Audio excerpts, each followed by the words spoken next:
बिस्मिल्लाहिर्रहमानिर्रहीम। Dear student, अस्सलाम वालेकुम। आज हम पूरन डोंगे की बुक जो है उसमें आपका 7.20 क्वेश्चन यानी 7 चैप्टर है, 20 क्वेश्चन है, उसको देखेंगे। बहुत ही आसान क्वेश्चन है, इस तरह के सवाल एग्ज़ाम में आने के चांसेस होते हैं। एक चीज़ रह गई थी पिछले इंट्रोडक्शन में, वो ये कि जो प्रॉफिट होता है हमेशा आपका मार्जिन कॉस्टिंग का जो है वो ज़्यादा आता है, ठीक है, और ऑब्जर्वेशन कॉस्टिंग का आपका कम आता है, क्योंकि मार्जिन कॉस्टिंग में फिक्स लेस नहीं करते स्टार्ट में और आखिर में लेस होती है। और उसमें जो है फिर वो एक मसला ये होता है कि टैक्स, जब प्रॉफिट ज़्यादा होगा तो आपका टैक्स ज़्यादा हो जाएगा नेट इनकम पे।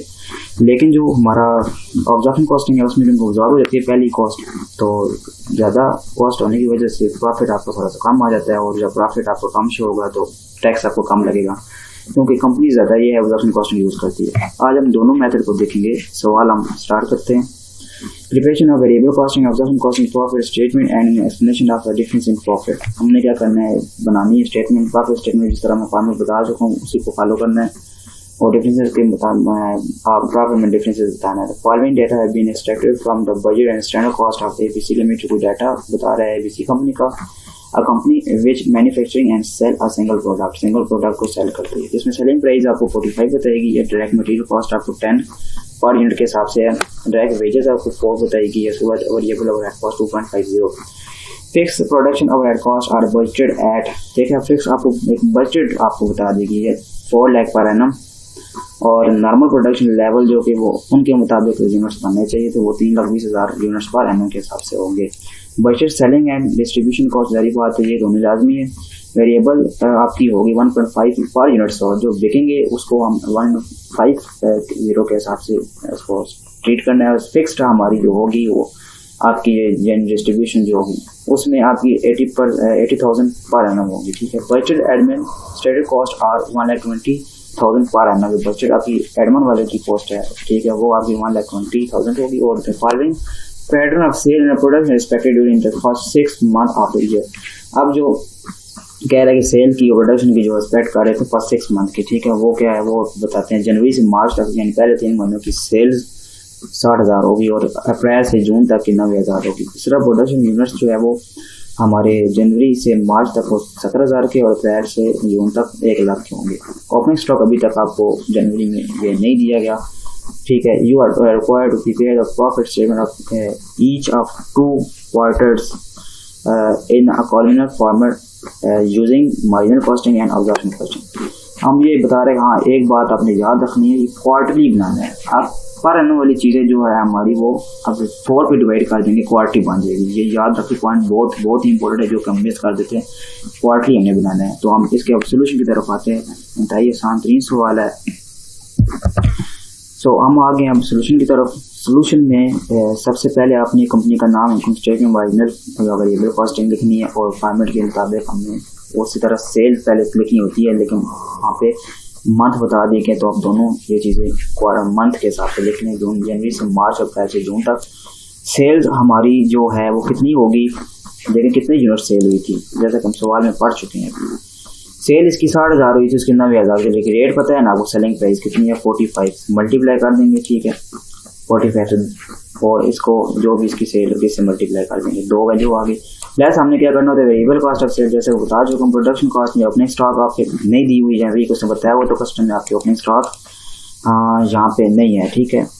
और इसके बाद हम ऐड प्रोडक्शन करते हैं, प्रोडक्शन का हमें पता है, लेकिन यहाँ पर वेरिएबल कॉस्ट का रेट निकालना होगा, क्योंकि उन्होंने ये कहा था कि इस मेथड के तहत हम सिर्फ वेरिएबल कॉस्ट करेंगे, लेकिन उसका रेट तो हमें पता होगा रेट क्या होगा, ठीक है। तो रेट हम पर यूनिट रेट निकाल सकते हैं इजीली।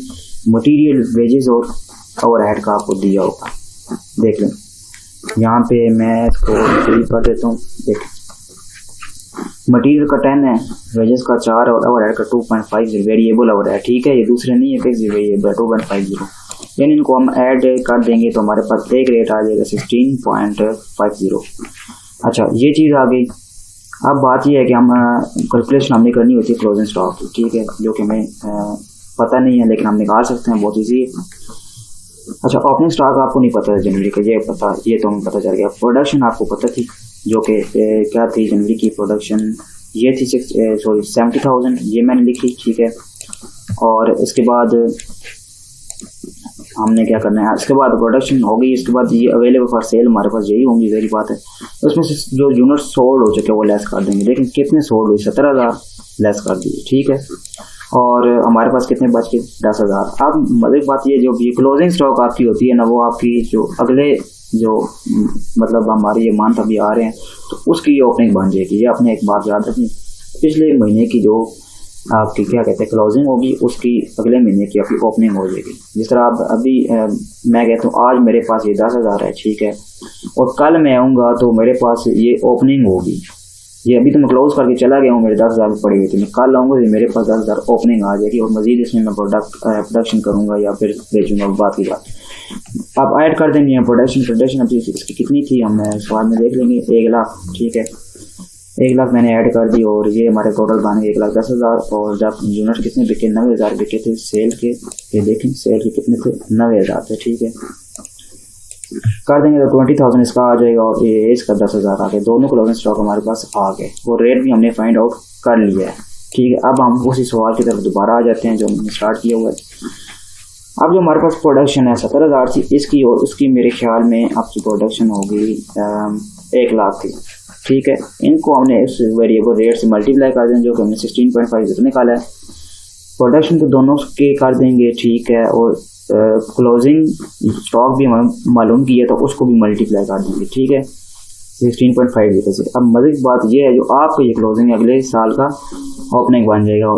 तो दूसरा प्रोडक्शन से मल्टीप्लाई करके हमने यही वैल्यू आएगी। और उसके बाद क्लोजिंग स्टॉक इसका निकाला हुआ था, कितना निकाला था हमने क्लोजिंग स्टॉक इसका, 20,000 को मल्टीप्लाई करेंगे 16.50 से और ये हमारा ये वाली वैल्यू आ जाएगी। अब आपने करना क्या है, डिफरेंस लें इनका, वेरिएबल कॉस्ट ऑफ प्रोडक्शन आ गई, इसका डिफरेंस लें तीनों का, तो ये आपकी 14,85,000 आ गई। अब मज़े की बात ये कि वेरिएबल कॉस्ट ऑफ सेल भी हमने यहाँ पे करनी है और जो कि यूनिट सेल पे जब होंगी उसने बताया था कि ये भी अपनी वेरिएबल कॉस्ट है। किधर गई, ये 1.5 पर यूनिट सोल्ड, ठीक है, फिक्स नहीं लेनी, वेरिएबल पे, यहाँ सब काम वेरिएबल पे होगा। सेल्स कितनी है, 16,000 हुई, उसके 90,000 हुई है। 1.50 से इन दोनों को मल्टीप्लाई कर दें, ठीक है, यानी 16,000 को उसको 90,000 से मल्टीप्लाई कर दें 1.5 से, तो ये 2 वैल्यू आ गई टोटल। अब इस इन दोनों को ऐड कर दें, टोटल वेरिएबल कॉस्ट हमारी आ गई, हमारा आधा काम खत्म हो गया। और ये इसका भी हम इस तरह करेंगे तो ऐड कर देने ये वाली हमने ब्रैकेट लगाई इसलिए कि हम सेल में से जब टोटल वेरिएबल कॉस्ट लेस करते हैं तो कंट्रीब्यूशन मार्जिन आ जाता है जो कि नीचे हमने निकाला हुआ है, ठीक है। ये वाली अमाउंट इससे लेस हो गई और ये वाली अमाउंट इससे लेस, ये हमारे पास आ गए मार्जिन। जब मैंने बताया था कंट्रीब्यूशन मार्जिन आता है तो हम टोटल नॉन मैन्युफैक्चरिंग कॉस्ट हमारी जो होगी या टोटल फिक्स कॉस्ट है वो यहाँ पे लेस हो जाएगी क्योंकि ये मार्जिनल कॉस्टिंग है। तो फिक्स कॉस्ट हमारी कितनी थी, आई थिंक 4 लाख थी बजटेड। हाँ, फिक्स कॉस्ट हमारे 4 लाख पर एनम, लेकिन क्वार्टरली निकालनी है तो हम 4 पे डिवाइड कर देंगे, ठीक है। तो 4 पे डिवाइड कर दिए तो ये वाली लाख दोनों की आ गई 1 लाख। और सेलिंग डिस्ट्रीब्यूशन कॉस्ट जो हमारी वो कितनी बन गई थी, सेलिंग डिस्ट्रीब्यूशन कॉस्ट वो 80,000 हमारी बन गई थी, ठीक है। 80,000 को जब हम कर देंगे डिवाइड 4 पे, क्वार्टरली में निकालनी है तो 20,000 दोनों की आ जाएगी। और फिक्स्ड आपकी अमाउंट जो है फिक्स एडमिन वालों की जो थी वो 1,20,000 थी पर एनम थी। 4 पे डिवाइड करेंगे तो हमारे पास आ जाएगी क्वार्टरली। तीनों को ऐड कर दिए, टोटल इन तीनों की आ गई कॉस्ट, ठीक है, दोनों की एक ही आ गई। इनको हम लेस कर देंगे इस मार्जिन में से तो हमारे पास प्रॉफिट आ जाएगा मार्जिनल कॉस्टिंग का 14,70,000, इसका भी आ जाएगा 22,80,000। ये वाली अमाउंट क्या किया, मार्जिन से लेस कर दी क्योंकि ये भी हमारे खर्चे हैं। तो ये अंडर हम आ गया मार्जिनल कॉस्टिंग का जो मैं कर रहा था पार्ट, ये पार्ट है इसका यहाँ तक आ जाएगा जो आप। अब हम आ जाते हैं सेकंड मेथड। सेकंड मेथड हमारा ऑब्जर्वेशन कॉस्टिंग था, उस तरह कंपनी का नाम लिखें, स्टेटमेंट लिखें, उस मेथड का नाम लिखें, मंथ लिख लें, सेल्स लेकिन सेल्स वही होगी, चेंज नहीं होगी। हाँ, यहाँ पे चेंजेस आ जाएंगे। Less cost of the goods sold, opening stock हमारे पास नहीं है और प्रोडक्शन हमारे पास है, लेकिन यहाँ पे मैंने बताया था ऑब्जर्व होगी किस रेट से वेरिएबल का रेट निकाल के फिक्स का रेट निकाल के हमने ऐड कर देना है ताकि हमें उसकी कॉस्ट का पता चल सके। तो हम यहाँ पे देखते हैं इसकी एक थोड़ी सी एक वर्किंग कोड हो जाती है, बाकी तकरीबन सेम ही है। अच्छा, यहाँ पे हमने ये देखें per unit cost under the observation costing, per unit cost हमने ऑब्जर्वेशन कॉस्टिंग के थ्रू निकालनी है। तो वेरिएबल का तो हमें पता है 16.50 हमने निकाला था। फिक्स अप्लाई रेट का मैंने स्टार्ट में इंट्रोडक्शन में कहा था कि हम एक रेट निकालते हैं फर्जी रेट और उसके मुताबिक हम अपने एफर्ज को अप्लाई करते हैं, चार्ज करते हैं, एस्टिमेट करते हैं और फिर एक्चुअल के साथ कंपेयर करके एडजस्टमेंट करते हैं। अच्छा, फिक्स अब FOH अप्लाइड का जो फार्मूला है, फिक्स बजटेड FOH कितनी होगी फिक्स और divided by production, budgeted production. अगर इतने फिक्स हैं तो प्रोडक्शन कितनी है तो हमारा रेट कितना आएगा। 4 लाख आपकी फ़िक्स थी, जो कि सवाल के स्टार्ट में आपको बता दी गई थी कि 4 लाख आपकी फ़िक्स पर एनम है। और बजटेड प्रोडक्शन आपकी कितनी है, एक्टिविटी कितनी हो रही थी लेवल, वो 3,20,000 थी। ठीक है, जब हम इसको डिवाइड कर देंगे तो एक रेट आ जाएगा 1.25 और ये जो रेट आ जाएगा तो हम इसमें इसको डाल देंगे और ऑब्जॉर्व हो जाएगा। ठीक है, यानी 17.25 होगा टोटल मिला के। अब हमने आगे करना क्या है, इस रेट से हमने ओपनिंग स्टॉक को, क्लोजिंग को, प्रोडक्शन को मल्टीप्लाई कर देखें। 70,000 को 70.75 से मल्टीप्लाई कर देंगे। इस तरह क्लोजिंग स्टॉक को भी हमने इस तरह करना दोनों की। ठीक है, अब ये इसका क्लोजिंग स्टॉक जो है अगले साल का क्या हो जाएगा, ओपनिंग स्टॉक हो जाएगा। ठीक है, और इसकी प्रोडक्शन को भी हमने मल्टीप्लाई करना है 1775 से, और इसकी जो क्लोजिंग स्टॉक है दूसरे की उसको हम मल्टीप्लाई करना 1775 से, जो कि हमने निकाले होंगे। ठीक है, जो कि सवाल में हमने स्टार्ट में यहाँ से हमने निकाले हुए थे ऊपर, ये वाली हमने लेने हैं। ठीक है, अच्छा, उसके बाद मैंने आपको बात बताई थी कि अब ये जो जब हम इसको ऐड लेस कर देंगे तो ये तो हमारा सीजीएस नॉर्मल आ जाएगा। एक्चुअल में कैसे निकालें, क्योंकि हम एडजस्टमेंट करनी है। ठीक है, सो एक्चुअल में हम add less adjustment of under and over cost करते हैं और अप्लाइड एफर्ट करते हैं। ठीक है, जिसमें आपकी अंडर ऐड होती है और ओवर लेस होती है। सबसे पहले हम तो फाइंड आउट करें कि हमारी अंडर और ओवर है कितनी, ताकि हमें पता चले। ठीक है, एडजस्टमेंट हमने करनी है। नीचे आ जाएगा adjustment of over under effort. Applied fixed FOH जो हमारा एस्टिमेटेड था, मैंने बताया था कि रेट हमारा 1.25 है। ठीक है, जो कि हमने निकाला हुआ ये वाला मल्टीप्लाई करेंगे प्रोडक्शन के साथ, कि इस प्रोडक्शन के साथ हमारा ये अप्लाइड होनी थी। ठीक है, और दूसरी की 1 लाख थी, रेट 1.25 है। ये कि हमारे मुताबिक इनका अप्लाइड किया गया एस्टिमेटेड ये होना चाहिए थी दोनों वैल्यू, लेकिन एक्चुअल में आपकी कितनी है। एक्चुअल में यहाँ पे आप कहेंगे कि FOH एक्चुअल में तो आपकी 4 लाख है, यही ना, लेकिन यहाँ पे 4 लाख नहीं ली हुई, 1 लाख ली हुई। क्यों ली हुई है, क्योंकि पर एनम की थी, लेकिन हमने क्या निकालनी है, क्वार्टरली। सो हम क्या करेंगे कि हम इसकी वैल्यू क्वार्टरली लेंगे। ठीक है, क्वार्टरली में वैल्यू लेनी है, यानी 1 लाख आ जाएगा। ठीक है, जब हम अब देखें अप्लाइड इतनी होनी चाहिए थी। ठीक है, और एक्चुअल में आपकी 1 लाख हुई है, यानी अब ये कम हुई है ना अप्लाइड आपकी, आपने ज़्यादा करनी थी। ठीक है, ये आपकी आ गई। और इसकी जो है वो अप्लाइड जो है हमने कितनी की हुई थी, 1,25,000 अप्लाइड होनी चाहिए थी। और अंडर किधर एक्चुअल FOH आपकी 1 लाख आई है, यानी आपने ज़्यादा अप्लाई कर दी है। ठीक, ज़्यादा एस्टिमेट कर दिया 25,000, जहाँ पे आपने काम किया हुआ था। ठीक है, तो इसलिए हमने इस पर अंडर आपकी ऐड हो जाती है और आपकी लेस हो जाती है। हम सवाल पे आप देखते हैं इसको जाके, यानी कि अब ये देखें अंडर थी हमारी 12,500 और ये हमने ऐड कर दी, अंडर थी, और इसकी हमारे पास जो दूसरे अप्रैल से जून तक वो 25,000 आपकी ओवर थी, वो होगी लेस। तो ये लेस हो जाएगी तो सीजीएस एक्चुअल आ जाएगा दोनों का। और इसके बाद जब सीजीएस हम लेस करते हैं सेल में से तो आपका आता होता है जीपी, यानी ग्रॉस प्रॉफिट, दोनों का हम निकाल लेंगे। उसके बाद मैंने बताया था कि लेस ऑपरेटिंग एक्सपेंस हम करते हैं।